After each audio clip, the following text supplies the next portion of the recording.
and that was the invoice generation, which had user supplied input in it. Okay. And we were sure, because you have, 30 good hackers there, we were sure everyone else was going to be looking at the same functionality because there had already been a lot of research behind HTML or HTML to PDF generation, and there being SSRF um, possibilities there. And so we were in this sort of scenario where we had control over the HTML used to generate these PDFs, and we figured everyone else is going to be looking at this. So somebody's going to find something. Um, and we kept poking and poking for days and couldn't find anything. It didn't seem like anyone else was finding anything. And we ended up finding that it was using a closed source. It wasn't something they developed, but it was a closed Okay. source third party application to generate it on the back end. And we couldn't get any HTML injection to continue with getting SSRF on the back end. But we did started looking into the documentation for this third party service, and they had some custom CSS attributes and stuff to just for this rendering. And it was not standard HTML or CSS, so we're like, okay, this is very interesting.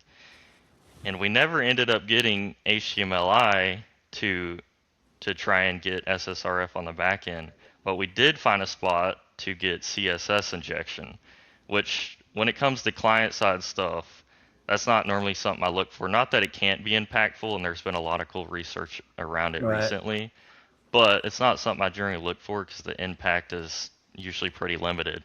Right. You can make But the font bigger and things like that. right, but when it Right. came to this being rendered on the back end of the server, it did become interesting.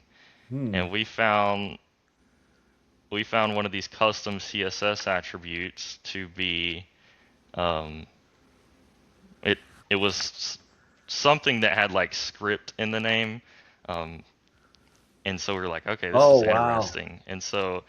And it was meant to embed JavaScript within the PDF that would be executed by like Adobe and stuff Oh man. So they let you inject JavaScript in the in the CSS using a CSS. custom CSS property. Yeah, but on the back end, it wouldn't actually execute the JavaScript itself. It was meant for like the JS execution environment in Adobe and stuff.